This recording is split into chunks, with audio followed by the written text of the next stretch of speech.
नमस्कार दोस्तों, मैं शिवम मिश्रा एक बार फिर से अपने YouTube चैनल ऑडियो जंक्शन पर आप सबका स्वागत करता हूं। दोस्तों, हम चर्चा कर रहे थे भारतीय राज्य व्यवस्था विषय के बारे में, जिसमें हम लोग भारतीय संविधान की ऐतिहासिक पृष्ठभूमि के बारे में चर्चा कर रहे थे। ऐतिहासिक पृष्ठभूमि को हमने स्टार्टिंग में आपसे बताया था कि हम लोग दो भागों में विभाजित करके पढ़ते हैं और किस तरीके से हम लोगों ने पढ़ा या आगे पढ़ने की व्यवस्था देखी उसको हम पहले भी बता चुके थे और एक बार फिर से हम आपके सामने डिस्कस किए दे रहे हैं कि हम लोग पढ़ रहे थे ऐतिहासिक पृष्ठभूमि में। किसके बारे में पढ़ रहे थे? ऐतिहासिक पृष्ठभूमि के बारे में पढ़ रहे थे। ऐतिहासिक पृष्ठभूमि को हमने दो भागों में बांटकर पढ़ा था। पहला भाग हुआ करता था कंपनी के अधीन शासन, कंपनी के अधीन शासन, और जबकि दूसरा भाग हुआ करता था क्राउन के अधीन शासन, क्राउन के अधीन शासन। तो भारत में जो शासन चल रहे थे, पहले कंपनी के अधीन चला, उसके बाद फिर क्राउन के अधीन चलने लगा। जो कंपनी के अधीन शासन था, आप लोगों को बताया गया था कि 1600 से लेकर स्टार्टिंग हुई थी इसकी और 1857 तक चलता है।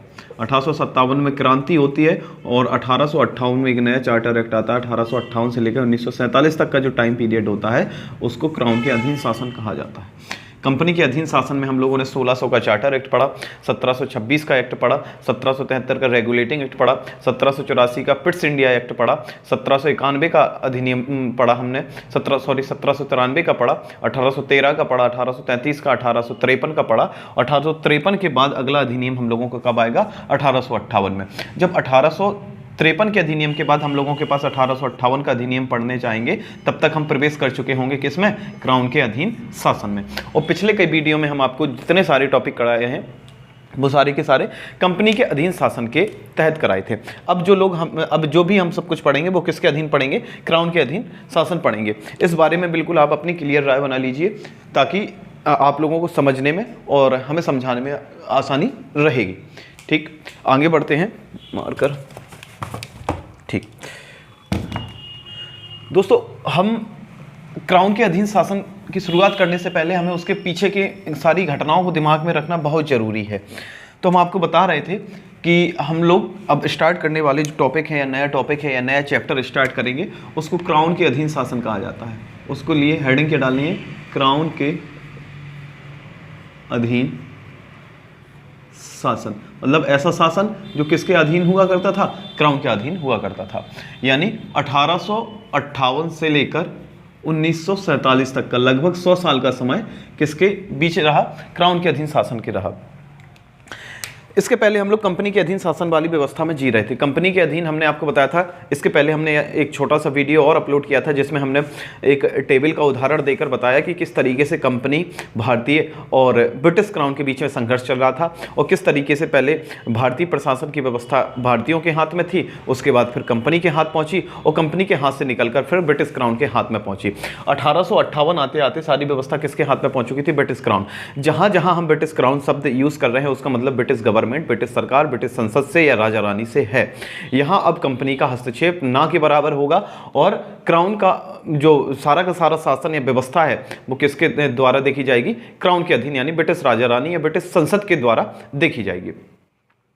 दोस्तों, हम चर्चा कर चुके थे 1853 के चार्टर एक्ट तक की कंपनी का व्यापारिक एकाधिकार या व्यापारिक अधिकार पूर्ण रूप से समाप्त कर दिया था। तमाम सारी चीज़ें किस तरीके से सेट कर रखी थी उनने, और कंपनी के अधिकार को कभी भी समाप्त किए जाने की प्रबल संभावना दिखाई देने लगी थी हम लोगों को 1853 में। इस चीज़ को हम लोगों ने एक बिंदु के रूप में भी लिखा था कि 1853 के चार्टर एक्ट के दौरान ऐसी कंडीशन बन रही थी कि ऐसा लग रहा था कि आज नहीं तो कल कंपनी का शासन कभी भी समाप्त किया जा सकता है, कभी भी समाप्त किया जा सकता है। तो भाई क्या हुआ 1853 के बाद? 1853 के बाद एक साल आता है 1857। 1857 आता है। इस समय क्या होता है? प्रथम स्वतंत्रता संग्राम क्या है, किस तरीके से, इसके लिए आपको इतिहास में बताया जाएगा। और प्रथम स्वतंत्रता संग्राम को ही हम लोग क्या कहते हैं? 1857 की क्रांति कहते हैं। 1857 की क्रांति कहते हैं। इसी को हम कह सकते हैं सैनिक विद्रोह। 1857 का सैनिक विद्रोह भी कहा जाता है। भाई ये इंपॉर्टेंट क्यों है या इसके बारे में हम आपको क्यों बता रहे हैं? क्योंकि 1857 की क्रांति से ही कंपनी, यहां तक किसका शासन चल रहा था? कंपनी। 1857 की क्रांति से पहले कंपनी का शासन चल रहा था, 1857 की क्रांति के बाद 1858 से किसका शासन स्टार्ट हो जाएगा? क्राउन का। यानी 1857 की क्रांति कंपनी और क्राउन के शासन के बीच में बॉर्डर का काम करेगी। 1857 की क्रांति के पहले पहुंचेंगे तो कंपनी का शासन, 1857 की क्रांति के बाद तो क्राउन का शासन। 1857 की क्रांति हुई भाई, लोगों में धार्मिक आधार पर, राजनीतिक आधार पर तमाम सारी बहुत सारी ऐसे मैटर बिगड़ चुके थे, जिससे सैनिकों ने क्या किया? विद्रोह किया। उस विद्रोह ने भारत में एक बड़ा रूप ले लिया। तमाम सारे नेता, राजा महाराजा, रानी लक्ष्मीबाई, बहादुर शाह जफर द्वितीय, कुंवर सिंह, नाना साहेब, तात्या टोपे, बेगम हजरत महल जैसे आप लोगों ने बड़े नाम सुन रखे होंगे किसमें? इतिहास में। इन सभी लोगों ने 1857 की क्रांति में भाग लिया और इस क्रांति को भाई इस नाम तक पहुंचा दिया। स्टार्ट हुआ था सैनिक विद्रोह के रूप में, योजना थी 1857 की क्रांति के रूप में, लेकिन विद्रोह इस कदर हुआ, इतने हद तक सफल हुआ, या हम कहें कि इतना विकराल स्वरूप उसने प्राप्त कर लिया कि इसे हम प्रथम स्वतंत्रता संग्राम कहते हैं। प्रथम स्वतंत्रता संग्राम क्यों कहते हैं? क्योंकि यह पहला संग्राम था जो हमने किसके लिए लड़ा था? स्वतंत्रता के लिए लड़ा था। किससे? अंग्रेजों के खिलाफ लड़ा था। तो 1853 और कंपनी के शासन और क्राउन के शासन के बीच में बॉर्डर का काम कौन करेगी? 1857 की क्रांति। तो जैसे कंपनी का शासन कभी भी समाप्त होने वाला था, 1857 की क्रांति होगी, ब्रिटिश गवर्नमेंट को क्या मिल गया था? एक क्लू मिल गया था, एक मौका मिल गया था कंपनी के शासन को समाप्त करने के लिए। और कंपनी के शासन को हुआ भी ऐसे ही कि जैसे सैनिक विद्रोह हुआ या 1857 की क्रांति हुई, तो ब्रिटिश गवर्नमेंट ने क्या किया? कंपनी के शासन को या कंपनी के भारत में व्यापार करने के अधिकार को पूर्ण रूप से समाप्त कर दिया और कंपनी का औचित्य भारत में खत्म हो गया। अब भारत किसके अधीन रहेगा, कैसे शासन करेगा? तो उन्होंने बताया कि अब तक भारत में कंपनी का शासन चलता रहा था या कंपनी के अधिकारी वहां पर शासन कर रहे थे। अब ऐसा नहीं होगा। अब क्या होगा? भारतीयों पर शासन कंपनी के अधिकारी ना करके क्राउन करेंगे। तो ये भारतीयों को एक झूठा दिलासा था या झूठी, ऐसे समझे, झूठी तसल्ली की तरह काम किया कि भारतीय लोगों को लगा कि शायद अब कंपनी हम लोगों पर शासन नहीं करेगी, महारानी शासन करेंगे या राजा शासन करेंगे या ब्रिटिश गवर्नमेंट शासन करेगी, तो हमारी स्थिति सुधार हो जाएगी। यानी हम पर जो अत्याचार कंपनी कर रही थी, क्राउन नहीं करेगा। हमारे लिए जो टैक्स, कर या वसूली या उनसे लड़ाई, दंगे जो कुछ भी कंपनी के द्वारा किए जा रहे थे ब्रिटिश क्राउन के टाइम पर, ऐसा नहीं होगा। हमारी व्यवस्था, हम पे अत्याचार, हमारे अकाल वाली समस्याएं कंपनी के दिमाग में नहीं चढ़ रही थी, ब्रिटिश क्राउन के दिमाग में चढ़ेंगी।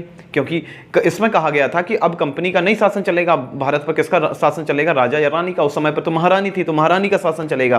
तो भारतीयों में थोड़ा सा, भारतीयों को तसल्ली देने के लिए, भारतीयों को एक तसल्ली देने के लिए कि भारतीय इस चीज से और ना भड़क जाए और जो 1857 की क्रांति है वो 1857 की क्रांति तक ही सीमित रह जाए, है ना, उसके आगे इसका प्रभाव ना देखने को मिले, इसलिए तत्काल प्रभाव से क्राउन या ब्रिटिश गवर्नमेंट ने भारत में कंपनी के शासन को क्या कर दिया गया? समाप्त कर दिया गया। अब कंपनी के शासन को जिस तरीके से कंपनी को भारत में व्यापार करने के लिए अधिकार प्रदान करने के लिए हम लोगों ने 1600 का चार्टर एक्ट पढ़ा था, कैसे कंपनी को अधिकार पत्र मिला था, वैसे ही कंपनी को खत्म करने के लिए भी कोई ना कोई ऐसा लेटर, आज्ञा, आदेश कुछ तो आएगा। उसी आदेश या आज्ञा पत्र को ही हम लोग सबसे पहले 1858 का भारत शासन या भारत परिषद अधिनियम कहेंगे। तो सबसे पहले आप लोगों को हेडिंग डालनी है भारत शासन अधिनियम 1958। इतनी चीज आपको समझ में आ गई कि 1857 की क्रांति के बाद पहली बार 1858 से ब्रिटिश क्राउन के सारे, अब तक कंपनी कहती थी कि ऐसा होगा, ऐसा नहीं होगा, ऐसा किया जाएगा, वैसा किया जाएगा, ये सारे के सारे कौन कहता था? कंपनी। अब ये सारी चीजें कौन करेगा? क्राउन। क्यों करेगा? 1857 की क्रांति में भारतीय लोगों ने कंपनी को पसंद नहीं किया है, कंपनी का विरोध कर दिया, इसलिए क्राउन आ गया। होना वही है, कंपनी क्राउन सेम रास है, सेम काम करेंगे, है ना। सिर्फ भाई हमने आपको बताया था यहां लॉलीपॉप खाली था, इस पर कबर चढ़ गया। वो कबर किसके नाम का चढ़ा है? राजा या रानी के नाम का चढ़ा है। इसलिए अब इसके आगे का हम कहानी स्टार्ट करते हैं। हेडिंग डालेंगे आप लोग 1858 का भारत शासन अधिनियम। भारत शासन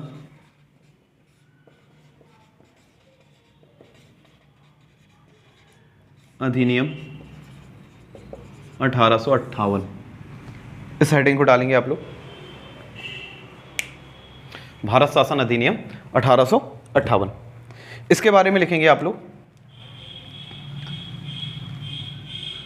पहले तो इसकी बेसिक बातें लिख लें। यह 1857 की क्रांति के बाद का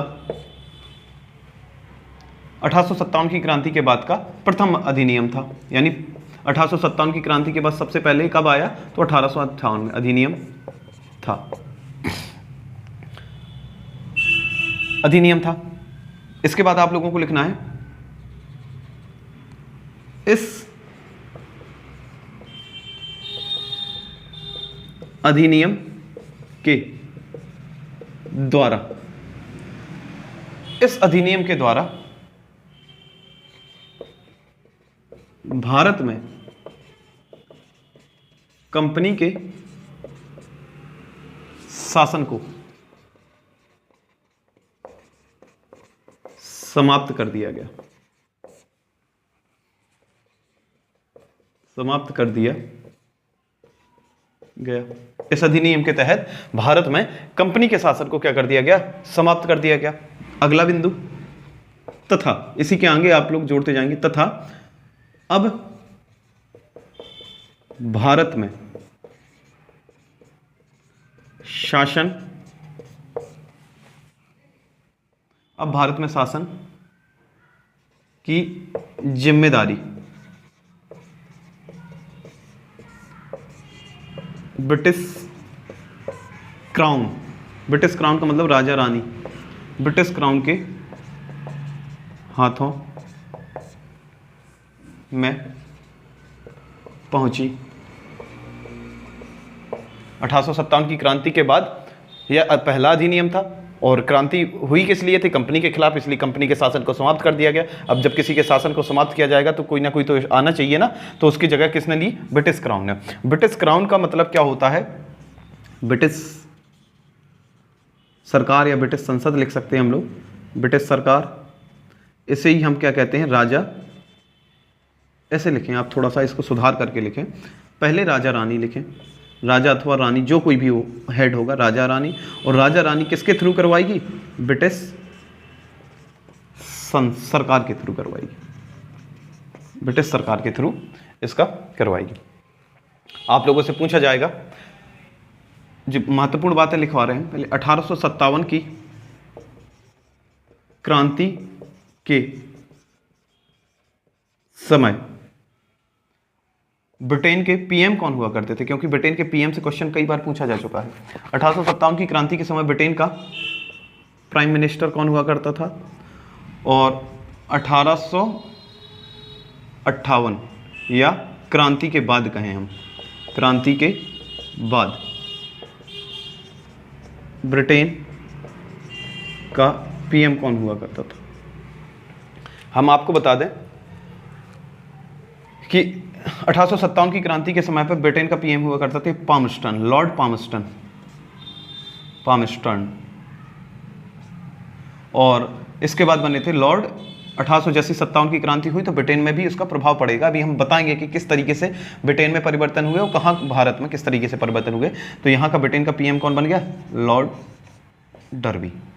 अब ब्रिटेन का पीएम, सॉरी, अब ब्रिटेन का पीएम कौन बन चुका था, लॉर्ड डर्बी। इस चीज़ का आप स्क्रीनशॉट लीजिए, फिर इसके बाद हम इस अधिनियम के जो पुर्जे हैं उसको खोलना स्टार्ट करते हैं कि किस तरीके से इसने प्रभावित किया और क्या क्या इसमें परिवर्तन आए थे।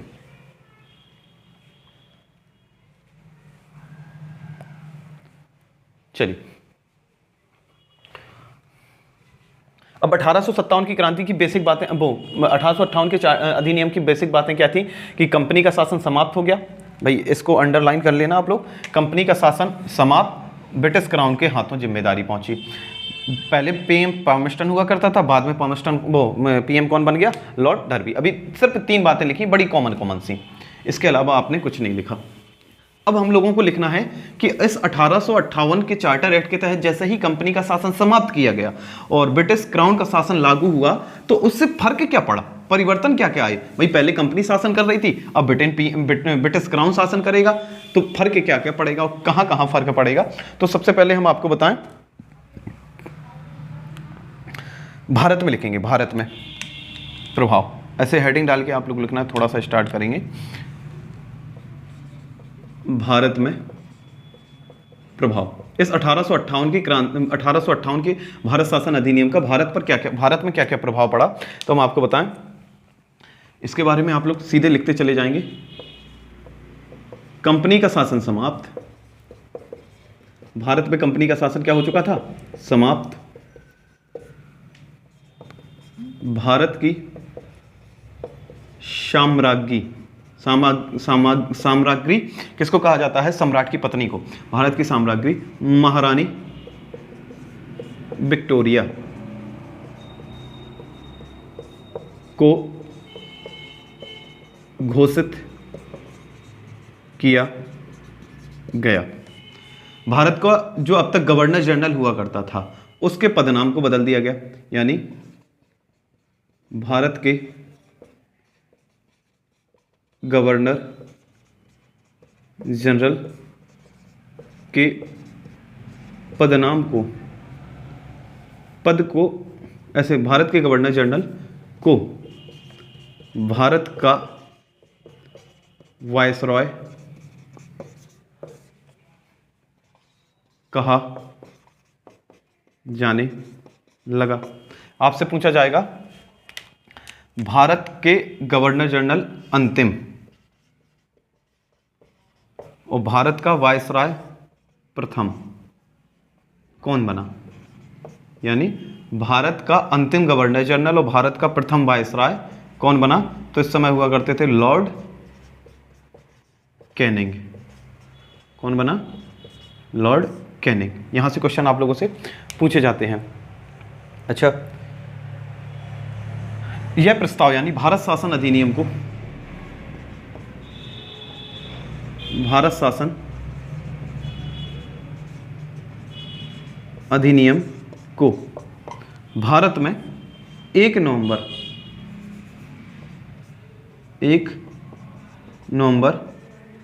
1958 को लॉर्ड कैनिंग द्वारा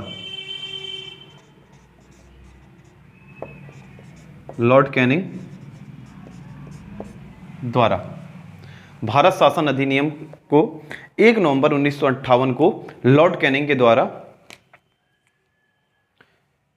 इलाहाबाद के मिंटो पार्क में सार्वजनिक रूप से पढ़ा गया। इलाहाबाद, उस समय इलाहाबाद ही था तो इलाहाबाद लिखेंगे, प्रयागराज नहीं लिखेंगे हम। इलाहाबाद के मिंटो पार्क में सार्वजनिक रूप से, सार्वजनिक का मतलब होता पब्लिकली पढ़ा गया, सार्वजनिक रूप से पढ़ा गया। सार्वजनिक रूप से क्या किया गया? इसको पढ़ा गया। इसके साथ ही लिखना है आप लोगों को,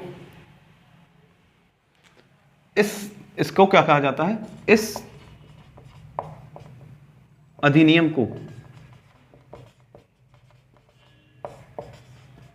को ही महारानी का चार्टर कहा जाता है। महारानी का आज्ञापत्र या चार्टर एक्ट कहा जाता है। आज्ञापत्र कहा जाता है। ठीक, इतना चीजें आप लोगों को नोट करनी है। अब इस चीज को हम समझाना आप लोगों को स्टार्ट करते हैं। ठीक, सुनिए, सुन लो। अब तक हम लोगों ने इतना सिर्फ देख चुके थे कि 1853 का हमने अधिनियम पढ़ा। 1853 के अधिनियम में कंपनी का शासन कभी भी समाप्त हो सकता था। 1853 के 3 साल बाद ही आती है 1857 की वो क्रांति, जिसमें ब्रिटिश शासन की नींव पूरी तरीके से डगमगा जाती है। कंपनी तो एकदम से उखड़ के फेंक जाती है। सिर्फ थोड़ा सा वर्चस्व बचता है तो किसका? क्राउन का, क्योंकि क्राउन कंपनी से ऊपर बैठा हुआ रहता था। और अभी ब्रिटेन में पूरी तरीके से, भारत में पूरी तरीके से क्राउन अपना सत्ता नहीं जमा रहा था, मतलब नहीं जमा पाया था। 1858 से पूरा वही जमाया गया। तो कंपनी उखड़ के फेंक चुकी थी, यानी कंपनी का विरोध लोगों के द्वारा किया गया था ब्रिटिश सरकार को, जो कि कंपनी के हस्तक्षेप को भारत से कम करना चाह रही थी। ब्रिटिश सरकार को वो मौका मिल चुका था कि कंपनी के शासन को या कंपनी के अधिकार को भारत पर से खत्म कर दिया जाए। हुआ भी वही। जैसे ही 1857 की क्रांति होती है तो ब्रिटिश क्राउन ने, यानी ब्रिटिश सरकार ने, कंपनी के अधिकार को भारत में से पूर्ण रूप से समाप्त कर दिया गया। कंपनी का कोई औचित्य नहीं बचा, कहां पर? भारत में। ठीक है, लेकिन जिस तरीके से कंपनी को अधिकार देने के लिए हम लोगों को चार्टर एक्ट लाने की जरूरत पड़ी थी, वैसे ही कंपनी के अधिकार को समाप्त करने के लिए हम लोगों को चार्टर एक्ट की या किसी प्रपत्र की क्या जरूरत पड़ेगी। और वो प्रपत्र ही कौन बना? भारत शासन अधिनियम 1858। 1857 की क्रांति के बाद परिवर्तन दोनों जगह आए। भारत में भी कुछ परिवर्तन देखने को मिले, ब्रिटेन में भी परिवर्तन देखने को मिले। या हम ऐसा कहें कि कंपनी के शासन को जब भारत से समाप्त किया गया तो उसका असर भारत पर भी पड़ा और ब्रिटेन पर भी पड़ा। तो भारत में भी कुछ परिवर्तन हुए और ब्रिटेन में भी कुछ परिवर्तन हुए। भारत में जो परिवर्तन हुए वो अभी लिखे हैं, लेकिन इसके पहले हमने आपको बताया कि 1858 की क्रांति की मुख्य बातें क्या थी, मुख्य बातें यहाँ बेसिक चीजें कौन सी थी। तो हम आपको बता दें कि इससे भारत में कंपनी का शासन समाप्त हो चुका था और जब किसी एक का शासन खत्म होता है तो दूसरा आता है, तो दूसरे उसकी जगह शासन की हाथ किसके, शासन की सत्ता, जो शासन की सत्ता है या शासन की बागडोर है वो किसके हाथ पहुंची थी, वो ब्रिटिश क्राउन के हाथ पहुंची थी। ब्रिटिश क्राउन का मतलब होता है राजा रानी, और राजा रानी के हाथ पहुंची तो राजा रानी स्वयं काम नहीं करते। आप लोगों ने देखा होगा राजा रानी स्वयं काम नहीं करते, वो क्या करते हैं, अपने शागिर्दों से, अपने कर्मचारियों से काम करवाते हैं। इसलिए जैसे ही ब्रिटिश इसका भारत के शासन की जिम्मेदारी ब्रिटिश क्राउन तक पहुंची तो भारत पर किसका हस्तक्षेप ज्यादा बढ़ गया, ब्रिटिश क्राउन का, यानी ब्रिटिश क्राउन का हम कहें तो ब्रिटिश सरकार का, यानी ब्रिटिश संसद का हस्तक्षेप अब ज्यादा होने लगा। तो सीधी बात है, कंपनी का शासन समाप्त, क्राउन का शासन शुरू कब हो गया, 1858 से। और जब यह व्यवस्था हुई, यानी कंपनी का समाप्त हुआ और क्राउन का शुरू हुआ, तो भारत में क्या क्या परिवर्तन देखने को मिले। सबसे पहले तो भारत में कंपनी का शासन क्या हो चुका था, समाप्त हो चुका था। और कंपनी का शासन समाप्त करने के लिए ही जो एक्ट लाया गया था, जो अधिनियम लाया गया था, जिसे हम लोग भारत शासन अधिनियम 1858 कहा गया। जब ये भारत आया तो तारीख हुआ करती थी 1 नवंबर 1858। 1 नवंबर 1858 ही वो तारीख थी जब भारत जो ब्रिटिश पार्लियामेंट की तरफ से एक चार्टर एक्ट, एक अधिनियम, एक भारत परिषद अधिनियम, हमें भारत शासन अधिनियम का है, तो भारत आया और इसकी जिम्मेदारी सौंपी गई भारत के उस समय गवर्नर जनरल जो हुआ करते थे। उस समय भारत का गवर्नर जनरल लॉर्ड कैनिंग हुआ करता था। तो कैनिंग को सौंपी गई कि अब जो आज्ञा पत्र है या जो चार्टर है वो आप लोग भारत के लोगों को समझाएंगे, भारत के लोगों को इस पर कन्विंस करेंगे कि वो चीज़ें, मतलब 1857 की क्रांति को समाप्त कर दें, विद्रोह करना बंद कर दें और चीज़ें सुधार दी जाएंगी, उनको इस तरीके की तसल्ली दिलाओ। तो लॉर्ड कैनिंग ने क्या किया, 1 नवंबर 1858 को जो ब्रिटिश पार्लियामेंट से एक्ट आया था उसको इलाहाबाद के जो मिंटो पार्क है उसमें सार्वजनिक रूप से पढ़ा। सार्वजनिक रूप से करने का मतलब होता है जैसे प्रोग्राम रखा होगा, उन लोगों ने प्रोग्राम रखा होगा, उसमें बताया गया होगा कि 1857 की क्रांति को देखते हुए ब्रिटिश के राजा और रानी को बड़ी, उनकी भावना को बड़ी ठेस पहुंची है और भारतीयों के प्रति संवेदना उनने जताई है और भारतीयों के हित में उनने कुछ निर्णय लिए हैं और वही उनके हित के निर्णय भारत पर अब लागू होंगे। भारत पर कंपनी ने अत्याचार किया, इसलिए ब्रिटेन की महारानी अब भारत में कंपनी के शासन को क्या करेंगी, समाप्त करेंगी। तो ऐसा जैसे ही भारतीयों को पता लगा तो भारतीय एकदम खुशी से फूले ना समाये कि अब कंपनी का अत्याचार खत्म हो जाएगा। वो जाहिर सी बात थी, क्योंकि अब तक अत्याचार कौन कर रहा था, कंपनी कर रही थी। उन्हें लगा कि अब कंपनी का शासन समाप्त, यानी अत्याचार खत्म। तो लॉर्ड कैनिंग ने क्या किया, 1 नवंबर 1858 को मिंटो पार्क में सार्वजनिक रूप से क्या पढ़ा, इस चार्टर एक्ट को पढ़ा और उसमें उसने बताया कि सारी चीजें जो भी उस एक्ट में लिखी थी, उसने कहा कि महारानी के आज्ञा से, महारानी की आज्ञा से ऐसा होगा, महारानी की आज्ञा से अब भारत का गवर्नर जनरल वायसराय कहलाने लगेगा, जो खुद कैनिंग बनेगा। महारानी की आज्ञा से कंपनी के शासन को समाप्त कर दिया जाएगा। महारानी की ही आज्ञा से भारत पर अब किसका शासन चलेगा, क्राउन शासन करेगा। या भारत की सारी जिम्मेदारी, भारत की रक्षा की जिम्मेदारी, उसकी सुरक्षा की जिम्मेदारी, उसके जो तमाम सारी समस्याएं हैं उनको दूर करने की जिम्मेदारी किसकी होगी, ब्रिटिश क्राउन की होगी। तो तमाम सारी चीजें उसने किससे जोड़ी, महारानी से, क्योंकि उस समय राजा नहीं थे, है ना। तो महारानी से जोड़ी, इसलिए इस एक्ट को ही क्या कह दिया गया, महारानी का आज्ञा पत्र, क्योंकि इसमें सारी बातें किसकी कही हुई लिखी थी, ब्रिटिश क्राउन की, यानी महारानी की। तो पढ़ा कब, 1 नवंबर 1958 को। कहां पढ़ा, इलाहाबाद के मिंटो पार्क में। किसने पढ़ा, लॉर्ड कैनिंग ने। और इसको क्या कहा गया, महारानी का आज्ञा पत्र। पूरे भारतीय खुश हो गए कि महारानी की आज्ञा है, महारानी की आज्ञा है। और जब महारानी की आज्ञा है तो उसे सब कोई मानेगा, तो भारतीय मानने के लिए राजी हो गए। तो उसमें लिखा भी था कि भारत की सामग्री अब कौन होगी, महारानी विक्टोरिया। इस समय जो महारानी है वो कौन है, विक्टोरिया को घोषित कर दिया गया। और कहा कि भारत में अब तक जो गवर्नर जनरल था वही क्या बन जाएगा, वायसराय। और जब 1857 की क्रांति हुई उस समय पर गवर्नर जनरल कौन हुआ करते थे, लॉर्ड कैनिंग। लॉर्ड कैनिंग ही भारत का क्या बन जाएगा, प्रथम वायसराय बन जाएगा। आप खुद समझ सकते हैं, कंपनी का अंतिम अधिकारी कैनिंग और क्राउन का पहला अधिकारी कौन, कैनिंग। तो व्यवस्था कुछ नहीं बदलने वाली थी, क्योंकि जो पहले अधिकारी था वही अधिकारी, परिवर्तन हुआ तो किसमें, गवर्नर जनरल अब क्या बन गया, वायसराय बन गया। जब तक कोई अधिकारी जब तक वो सर्वोच्च अधिकारी जो कंपनी के अधीन शासन कर रहा था या कंपनी की दया रहम पे शासन कर रहा था, उसे गवर्नर जनरल कहा जाता है। जो भी ऐसे समझ लो, जब तक कंपनी का शासन रहेगा तब तक उस अधिकारी को गवर्नर जनरल कहा जाएगा। जैसे ही क्राउन आ जाता है तो उसको क्या कहा जाने लगता है, वायसराय कहा जाने लगता है। गवर्नर जनरल सिर्फ कंपनी में होता है, वायसराय किसके समय में होता है, क्राउन के समय में होता है। तो आप इतने से अंदाजा लगा सकते हैं कि 1858 के बाद जितने होंगे वो शायद के सारे क्या बनेंगे, वायसराय बनेंगे। और गवर्नर जनरल या जनरल जो है, गवर्नर जो है वो सारे के सारे कंपनी के पक्ष में रहेंगे, यानी 1857 की क्रांति के पहले की चीज रहेगी। जो सारे के प्रभाव इतने 2-4-5 बिंदु आप लोगों ने भारत के पक्ष में देखे। इससे तो यहां तो समस्या नहीं थी, ना ही यहां समझ में आ रहा था कि बदला क्या है भाई। तो अधिकारी वही तुमने सेम रखा, तब भी महारानी की बातें मानते थे, अब भी मान रहे, तुमने बस एक्ट पढ़ दिया। अब परिवर्तन क्या होता है वो आप लोगों को देखने को मिलेगा, और कैसे परिवर्तन होता है तो अब देखेंगे हम लोग। यहां हेडिंग डालेंगे ब्रिटेन में प्रभाव, ब्रिटेन में प्रभाव, ना कि ब्रिटेन पर प्रभाव। ब्रिटेन में प्रभाव का मतलब होता है वो व्यवस्थाएं जो भारत के लिए ब्रिटेन में सेट थी, उन पर क्या क्या परिवर्तन हुए, उन चीजों को हम लोगों को लिखना है। तो आप लोग हेडिंग डालेंगे ब्रिटेन में प्रभाव।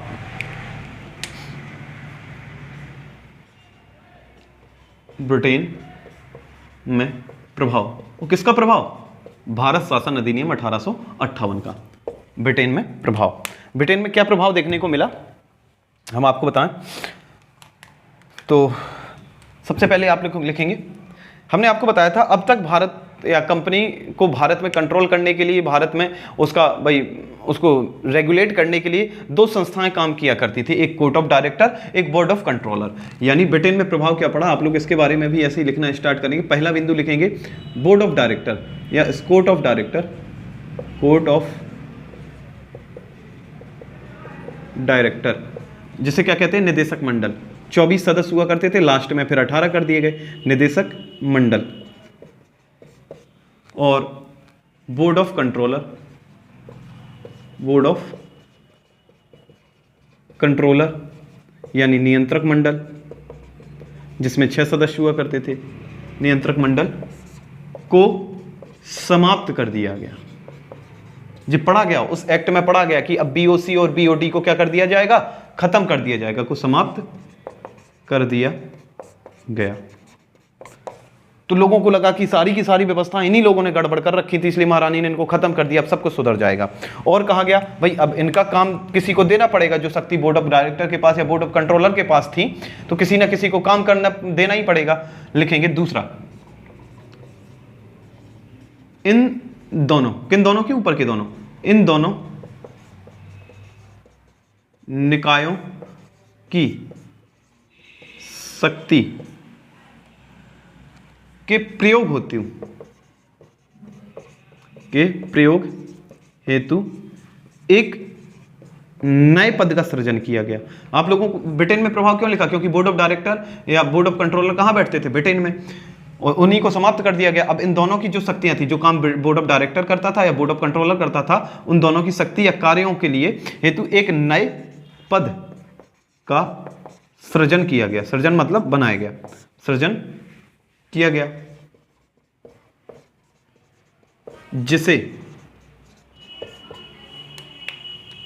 जिसे भारत का राज्य सचिव, राज्य सचिव, या कई बार आपको भारत सचिव लिखा मिलेगा या कई बार सिर्फ राज्य सचिव लिखा मिलेगा। आप लोग समझ जाएंगे कि जहां सचिव की बात होगी वो वही व्यक्ति की बात हो रही, जिसे भारत का राज्य सचिव कहा गया। यानी दोनों लोगों, दोनों निकायों के, इसके 18 सदस्यों को, इसके 6 सदस्यों को समाप्त करके कितने व्यक्ति को भारत का एक राज्य सचिव बनाया गया, एक नए पद का सृजन कर दिया गया, जिसे क्या कहा गया, भारत का राज्य सचिव। और इसमें लिखना है आप लोगों को, भारत का राज्य सचिव बनाया गया। अब राज्य सचिव के बारे में हम लिखेंगे तीसरा बिंदु, ऐसे लिख लेना आप, थोड़ा सा आप यहां पर ऐड करेंगे भारत के राज्य सचिव के साथ ही। यह जो भी राज्य सचिव बनेगा, यह ब्रिटिश संसद का कैबिनेट सचिव, कैबिनेट सदस्य होता था। मतलब ब्रिटिश संसद का जो कोई कैबिनेट मंत्री होगा या कैबिनेट सदस्य होगा, उसी को भारत का राज्य सचिव बनाया जाएगा। यह ब्रिटिश संसद का कैबिनेट सदस्य हुआ करता था। यानी जिस तरीके से अभी हम लोगों के यहाँ प्रधानमंत्री होता है और उसका कैबिनेट होता है, तो ऐसे ही प्रधानमंत्री या हम जो भी सरकार होती है और उसका कैबिनेट होता है, तो जो कैबिनेट का कोई एक व्यक्ति होगा उसी को भारत की सारी जिम्मेदारी सौंप दी जाएगी। जैसे किसी को रक्षा की जिम्मेदारी सौंपी, किसी को शिक्षा की जिम्मेदारी सौंपी, किसी को मान के चलो गृह मंत्रालय सौंपा, इसी तरह किसी को भारत की जिम्मेदारी सौंप दी गई। तो लिखना है आप लोगों को, यह ब्रिटिश संसद का ही सदस्य हुआ करता था, जो कैबिनेट स्तर तक का सदस्य हुआ करता था। अच्छा, और अब अगला बिंदु लिखेंगे यहां पर, तीसरा, भारत सचिव, यही व्यक्ति यानी भारत सचिव को कार्यों में, भारत सचिव को कार्यों में मदद करने हेतु एक 15 सदस्यों वाली, एक 15 सदस्यों वाली परिषद का गठन किया गया। परिषद का गठन किया गया, एक 15 सदस्यों वाली परिषद का गठन किया गया, जिसे, जी परिषद कहां के लिए काम करेगी भाई? भारत का राज्य सचिव किसके लिए काम कर रहा था? भारत के लिए। और उसके कामों के लिए जो परिषद बनाई गई वो कहां के लिए काम करेगी? भारत के लिए। इसलिए जिसे भारत परिषद कहा गया, भारत परिषद कहा गया।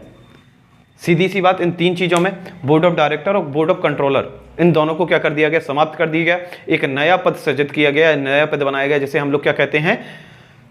भारत का राज्य सचिव। और जो भारत का राज्य सचिव है, यानी वो वास्तव में है कौन? ब्रिटिश संसद का कोई कैबिनेट स्तर का कोई सदस्य है, जिसको भारत की सारी जिम्मेदारी सौंपी गई है, और कहा कि आपको भारत में काम करने के लिए हम 15 लोग और देंगे, और 15 लोगों की उस सदस्य को, उन सदस्य परिषदों को भारत परिषद कहा गया। अब 15 लोगों की तो भारत परिषद है, और एक 16वां कौन सा व्यक्ति है? भारत का राज्य सचिव। इस प्रकार से एक राज्य सचिव भारत का, भारत सचिव है बोले या राज्य सचिव, एक राज्य सचिव और 15 सदस्य क्या बन गए? भारत परिषद बन गई। तो आप लोग ऊपर का साफ किए दे रहे थोड़ा सा,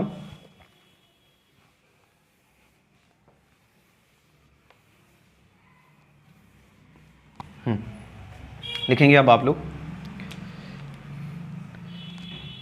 अर्थात, इसी में आप कंटिन्यू करेंगे, चौथा नंबर डालेंगे, अर्थात एक क्या होगा? भारत सचिव प्लस 15 सदस्य कौन होंगे? भारत परिषद। टोटल मिला के कितना हो जाएगा? 16। इन 16 को क्या कहा जाएगा? गृह सरकार। कहां के लिए? भारत के लिए, ना कि ब्रिटेन की।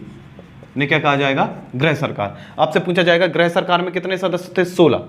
और कौन कौन हुआ करते थे? जिसमें से एक भारत सचिव और 15 क्या हुआ करते थे? भारत परिषद के सदस्य हुआ करते थे। 15 सदस्य भारत परिषद के, ठीक। तो 16 सदस्य हुआ करते थे। अच्छा, जिस सारे लोग काम किसके लिए करेंगे? भारत के लिए। किसके लिए काम करेंगे? भारत के लिए। तो आप लोग लिख सकते हैं, ऐसे लिख लेना, इसी के यहां लिखे दे रहे ताकि आप लोगों के लिए क्लियर रहे। जो गृह सरकार है, गृह सरकार यानी 16 सदस्य, 16 सदस्य। इनका कार्य क्या होगा? संपूर्ण भारत पर, पूरे भारत पर, अब थोड़ा मोड़ा भारत का नहीं होगा, संपूर्ण भारत पर, संपूर्ण भारत पर नियंत्रण। संपूर्ण भारत पर क्या करना? नियंत्रण रखना। संपूर्ण भारत पर नियंत्रण रखना यानी जो सारे भारत के लिए काम करेंगे। और इन 16 सदस्यों का वेतन भत्ता जो भी कुछ इन्हें दिया जाता था वो कहां से दिया जाने लगा? भारतीय राजस्व से, यानी भारत से दिया जाएगा, भारतीय राजस्व से दिया जाने लगा। कहां से दिया जाने लगा? भारत के राजस्व से दिया जाने लगा। इन 16 सदस्यों को जो वेतन भत्ते थे वो कहां से दिए जाने लगे? भारतीय राजस्व से दिए जाने लगे। साथ में आप लोगों को लिखना है, वेतन भत्ता हो गया। और हाँ, इसके बाद लिखेंगे नीचे, आप लोग एक बार स्क्रीनशॉट ले लीजिए इसका, ताकि फिर हम साफ कर पाएँ, आगे बढ़ पाएँ।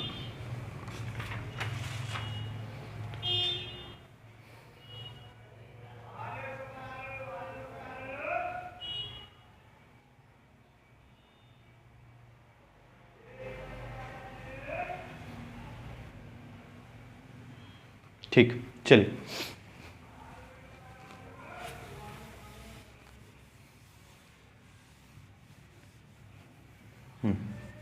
अब एक और महत्वपूर्ण बात आप लोगों को लिखनी है, फिर उसके बाद हम इसका आप लोगों को थोड़ा सा एक्स्ट्रा जानकारी देंगे।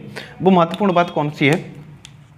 आपको पता है 1858 के चार्टर एक्ट से, 1858 के चार्टर एक्ट से सत्ता किसके हाथ में पहुंची थी? क्राउन। 1858 के पहले अगर देखा जाए, 1858 के पहले देखा जाए तो क्राउन का हस्तक्षेप तो था। क्राउन का हस्तक्षेप कैसे था? बोर्ड ऑफ कंट्रोलर बना के, है ना, कि बोर्ड ऑफ कंट्रोलर के थ्रू क्राउन, ब्रिटिश क्राउन क्या कर रहा था? कंपनी के कार्यों को कंट्रोल कर रहा था। तो यानी कि बोर्ड ऑफ कंट्रोलर किसके हाथ का था? हाथ की कठपुतली था ब्रिटिश क्राउन के। और बोर्ड ऑफ कंट्रोलर में ही बैठा हुआ सबसे उच्च अधिकारी, जो बोर्ड ऑफ कंट्रोलर का सबसे ऊपर का अधिकारी होता था, जैसे बोर्ड ऑफ कंट्रोलर का सचिव कहा जाता था, वो व्यक्ति ही किसका व्यक्ति होगा? ब्रिटिश क्राउन का। और जब सारी सत्ता किसके हाथ में जा रही? ब्रिटिश क्राउन के हाथ में, तो उस व्यक्ति को भी सारी सत्ता के साथ ब्रिटिश क्राउन के साथ जाना पड़ेगा, यानी उसके पद को समाप्त नहीं किया, मतलब उसका जो बोर्ड ऑफ कंट्रोलर में बैठा हुआ था। ऐसे समझें आप कि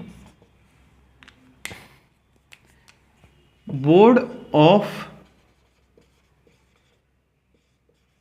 कंट्रोलर, बोर्ड ऑफ कंट्रोलर का अंतिम सचिव, बोर्ड ऑफ कंट्रोलर का अंतिम सचिव कौन हुआ करता था? Charles Wood. Charles Wood, board of controller का अंतिम सचिव चार्ल्स वुड को ही, बोर्ड ऑफ कंट्रोलर का अंतिम सचिव चार्ल्स वुड को ही भारत का, ऐसे लिखें, भारत का पहला राज्य सचिव बनाया गया। यानी जो नया पद बना था, उस पद पर पहला व्यक्ति कौन हुआ? चार्ल्स वुड, यानी भारत का, आप भारत सचिव का पहला राज्य सचिव बनाया। ऐसे लिख लें, भारत, चार्ल्स वुड को ही पहला भारत सचिव बनाया गया, भारत सचिव बनाया गया। आपसे पूछा जाएगा, जिस तरीके से पूछ दिया जाता है कि अंतिम गवर्नर क्या है, अंतिम गवर्नर जनरल क्या है, प्रथम वायसराय क्या है, अंतिम वायसराय क्या है, ऐसे ही आपसे अगर पूछ दे कि भारत का पहला राज्य सचिव कौन बना था, तो चार्ल्स वुड। और चार्ल्स वुड कौन हुआ करता था? तो बोर्ड ऑफ कंट्रोलर का अंतिम सचिव। भारत का पहला भारत सचिव बनाया गया किसको? चार्ल्स वुड को। इतने सारे परिवर्तन हुए किसमें? ब्रिटेन में।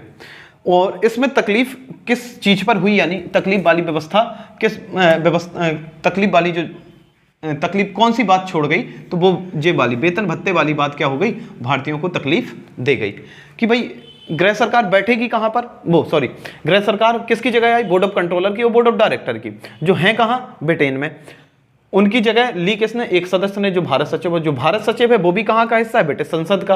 तो जे ब्रिटिश संसद का, जे 15 सदस्य भी आएंगे, जे ब्रिटिश संसद के रहेंगे। धीरे धीरे इनमें भारतीयों की संख्या बढ़ेगी, लेकिन अभी तो अंग्रेज ही रहेंगे इसमें, है ना। तो पूरी तरीके से गृह सरकार किसके लिए काम करेगी? काम कर रही भारत का। किसके लिए? ब्रिटेन के लिए। और वेतन मिलेगा किससे? भारतीय से। यानी भारतीय राजस्व का वेतन फिर से कहाँ जाने लगा? बाहर जाने लगा।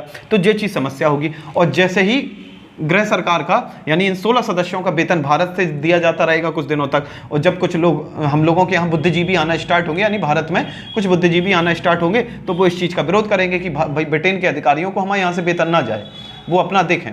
तो जब इसका विरोध किया जाने लगेगा, किसका? कि भारतीय राजस्व से वेतन ना दिए जाने लगे, तो भाई क्राउन कहाँ से देगा? अपनी जेब से देगा। जब क्राउन अपनी जेब से पैसा देगा तो वो देना नहीं चाहेगा, इसलिए गृह सरकार में सदस्यों की संख्या को क्या कर देगा? कम कर देगा। भाई जब तक भारत से देंगे तब तक खूब वेतन लो, खूब सदस्य बने रहें, कोई समस्या नहीं, क्योंकि पैसा किसका लग रहा है? भारतीयों का। जैसे ही अपनी जेब पर खर्च आता है तो वो सदस्यों की संख्या क्या कर देता है? कम कर देता है। ठीक है, ये कब कम की जाती है? 1919 में। 1919 में कम की जाती है। आपसे अभी हम इसके भारत परिषद के बारे में लिखवा देंगे। 1919 में क्या होता है कि जो वेतन भत्ते भारत से दिए जा रहे थे अब तक, उनसे कहा जाता कि अब जब भारत से देना बंद करो। जब विरोध हो जाता तब तक 1919 तक तो बहुत सारी चीज़ें हम लोगों के साथ में पक्ष में आ चुकी होती, क्रांतिकारी आ चुके होते हैं, कुछ राजनेता भी अच्छे आ चुके होते हैं। तो कहा जाता है कि इनके सबके वेतन भत्ते कहाँ से दो, ब्रिटिश गवर्नमेंट अपने जेब से दे, ना कि भारतीयों से। तो वो क्या करते हैं, उसकी सदस्य संख्या को घटा देते हैं। 1935 का अधिनियम जब आता है तो भारत परिषद को क्या कर देते हैं, इस भारत परिषद को क्या कर देते हैं, समाप्त। किसको करते हैं, भारत परिषद को, भारत सचिव को नहीं करते, भारत परिषद को समाप्त कर देते हैं 1935 में। तो भाई भारत सचिव क्या बना रहेगा, भारत सचिव नहीं बना रहता है। इसको 1947 के अधिनियम के साथ ही क्या कर दिया जाता है, समाप्त। यानी भारत परिषद बनी कब, 1858 में, मिटी कब, 1935 में, प्रभावित भाई उसके वेतन वेतन का ट्रांसफर कब हुआ, 1919 में, और भारत सचिव का पद कब खत्म हुआ, 1947 में। इन सब चीजों को हम एक बॉक्स में बनवाए दे रहे हैं, जो बॉक्स आपका अधिनियम के अलग रहेगा। तो आप लोगों को अभी तक हमने सिर्फ और सिर्फ 2 बातें ही बताई हैं, और दोनों बातों में ही सारी कहानी इसकी खत्म हो चुकी है 1858 के अधिनियम की। 1858 का अधिनियम क्यों आया था, 1857 की क्रांति में हुए जन आक्रोश के जो सैलाब उमड़ा, उससे कंपनी को क्या कर दिया गया, उखाड़ फेंका। उखाड़ फेंकने में यही मौका पाई किसने, ब्रिटिश क्राउन ने, और कंपनी के शासन को भारत के शासन से अलग कर दिया गया, यानी कंपनी के शासन को समाप्त कर दिया गया। उन्होंने कहा कि जब कंपनी का शासन समाप्त हो जाएगा तो शासन संभालेगा कौन, तो उन्होंने जिम्मेदारी स्वयं ले ली, यानी अब भारत पर किसका शासन चलेगा, ब्रिटिश क्राउन का। ब्रिटिश क्राउन का मतलब होता महारानी का शासन चलेगा। महारानी कौन हुआ करती थी उस समय पर, महारानी विक्टोरिया हुआ करती थी।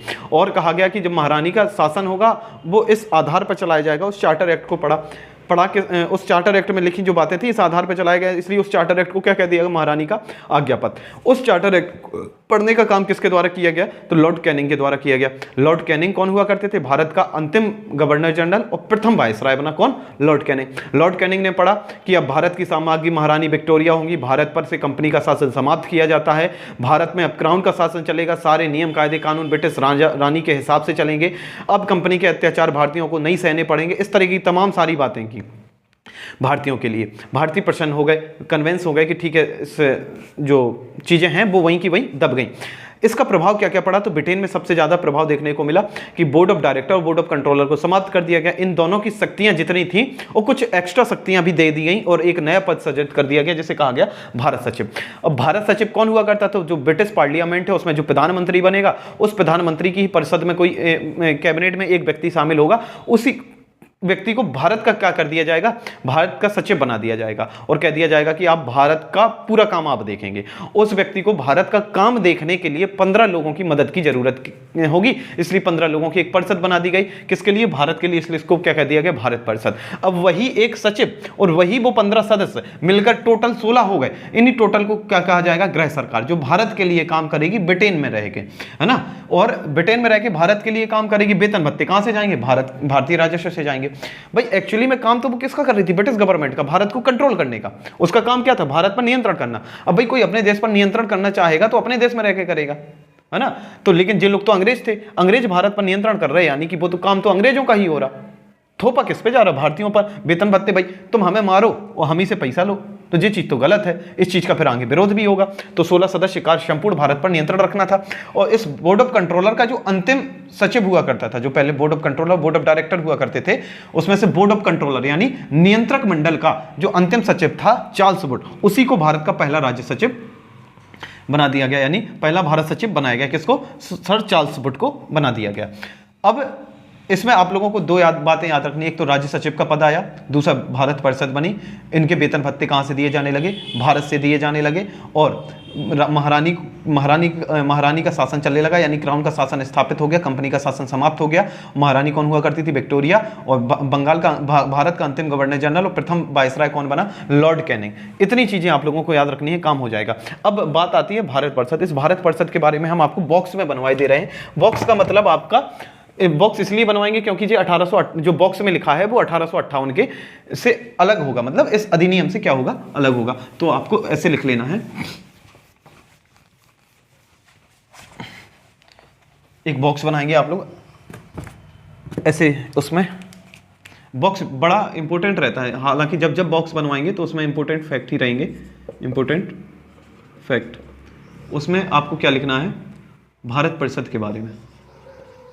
भारत परिषद, भारत परिषद का गठन कब हुआ, 1858 में। सदस्य कितने हुआ करते थे? शुरुआत में लिखेंगे, शुरुआत में 15 सदस्य हुआ करते थे। भारत का राज्य सचिव को इसमें काउंट नहीं करेंगे। साथ में लिखेंगे इसके वेतन भत्ते भारत से कब से कब तक? 1858 से 1919 तक भारत से दिए जाते रहे। अब यहां पर नई बात आएगी, 1919 से वेतन ब्रिटेन से आने लगा, ब्रिटेन से आने लगा। और जब ब्रिटेन से आने लगा तो इनकी जेब पर खर्च पड़ा, इसलिए क्या कर दी गई? सदस्य संख्या कम कर दी गई, सदस्य संख्या कम कर दी गई। अच्छा, आपसे पूछा जाएगा भारत परिषद का मुखिया या मेन कौन होता था? इसका अध्यक्ष किसे हम कहें? तो जो अध्यक्षता कौन करता था इसका? भारत सचिव। ठीक, 1919 में क्या हुआ? से वेतन ब्रिटेन से आने लगा, इसलिए सदस्य संख्या कम कर दी गई। अब अगली बात क्या थी? 1935 में भारत परिषद को समाप्त कर दिया गया। भारत परिषद समाप्त आपसे पूछा जाएगा, बनी तो 1858 में, समाप्त कब हुई? तो 1935 में परिषद समाप्त। लेकिन भारतीय परिषद सचिव पद बना रहा, सचिव पद बना रहा। तो सचिव पद को भी कभी ना कभी तो समाप्त करना पड़ेगा। अगली तारीख आती है आप लोगों की 1947। जैसे ही भारत आज़ाद हो जाता है, भारत सचिव के पद को समाप्त कर दिया गया। इन सारी चीज़ों को आप लोग क्या करेंगे? एक बॉक्स में बंद कर लेंगे। इन सारी चीज़ों को आप क्या करेंगे? एक बॉक्स में बंद कर लेंगे। ठीक है। अच्छा, यहां से एक चीज और क्लियर हो गई। आप कहेंगे भाई यहां से एक पद तो निकल के आया भारत सचिव, कहां से? 1858 से। भारत परिषद तो एक पद कौन सा निकल के आया? भारत सचिव। एक हम लोग वहां क्या बना चुके? भारत का वायसराय। यानी अब भारत में दो लोगों को महत्वपूर्ण रोल दे दिया गया, एक भारत का वायसराय और दूसरा भारत का सचिव, है ना। तो अब जब आप लोग सुनते रहते होंगे मार्लेमेंटो सुधार, मोंटेग्यू चेम्सफोर्ड सुधार, दो लोगों के नाम हैं जी। उसमें से एक भारत का वायसराय है और दूसरा भारत का क्या है? सचिव है। तो आज की क्लास में हम लोग इतना ही रखेंगे। इसके बाद की कहानी आप लोगों की अगली क्लास में पढ़ेंगे। आज हम लोगों ने 1858 का चार्टर एक्ट या भारत शासन अधिनियम समाप्त किया, है ना। भारत शासन अधिनियम 1858 का आज हम लोगों ने समाप्त किया। इसके बाद आप लोगों के भारत परिषद अधिनियम आएंगे, क्योंकि अब भारत की क्या बन चुकी है? परिषद बन चुकी है। भाई आप लोगों ने 1600 से लेकर आप लोग पढ़ते आ रहे थे, उनको चार्टर एक्ट अधिनियम कुछ भी बोलते जा रहे थे। 1858 को आप भारत शासन अधिनियम बोलेंगे। 1861 में जब तक भारत परिषद नहीं बनी और भारत परिषद बन गई, अब जो भी नियम आएंगे, कानून आएंगे, वो भारत परिषद अधिनियम, भारत परिषद अधिनियम, भारत परिषद अधिनियम, 3 आएंगे ऐसे। उनको भारत परिषद अधिनियम कहा जाएगा। ठीक है। और फिर उसके बाद आ जाएगा भारत के शासन के भारतीय शासन या नियंत्रण प्रणाली, तमाम सारी चीज़ें आएंगी, तो वो आपको आगे पढ़ा दी जाएंगी।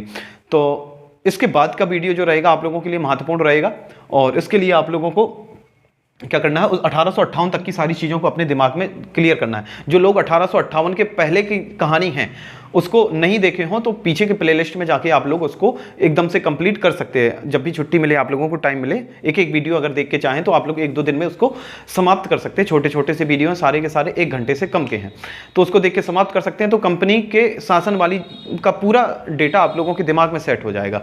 और अगर जिन लोगों को वो दिमाग में डेटा सेट नहीं हो पाया, नए जुड़ रहे हो, तो वो यहाँ से कंटिन्यू कर सकते हैं, यानी 1858 से कंटिन्यू कर सकते हैं। वो चीज़ें अभी रोक दी जाएंगी, क्योंकि यहाँ से भी समझ में आना स्टार्ट हो जाएगा। और 1858 से अब जो रहेंगे वो उससे आप लोग कंटिन्यू जुड़े रहें, मतलब वीडियो देखते रहें आप लोग। और जो चीज़ें हैं वो डेली का डेली, वैसे डेली आप लोगों को 8-10 लाइनें ही सीखने को मिलती होंगी, नहीं, बाकी का आप लोग को पहले से कुछ आता होगा।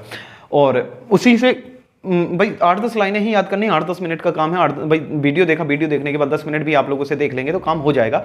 और इतना पढ़ लेने के बाद आप लोगों को फिर समस्या लेने की या प्रॉब्लम लेने की या सोचने की या डरने की किसी भी तरह की कोई ज़रूरत नहीं है। आप जितना कराया जा रहा है उतना करते चलें, आप लोगों के बेहतर रिजल्ट आना स्टार्ट हो जाएंगे। थोड़ा सा टाइम लगेगा, मेहनत करनी पड़ेगी आप लोगों को, और मेहनत सिर्फ कम समय के लिए ही, मतलब ज़्यादा समय तक करनी है लेकिन कम कम करनी है ना, तो वो ज़्यादा मेहनत बेनिफिशियल रहती है। और तब तक के लिए धन्यवाद। और हमारे चैनल को जो वॉरियर जंक्शन है उसको जरूर सब्सक्राइब कर लीजिए, शेयर कीजिए, वीडियो आप लोग थोड़ा सा शेयर करते रहा करें ताकि तो अच्छा लगता है हम लोगों को भी।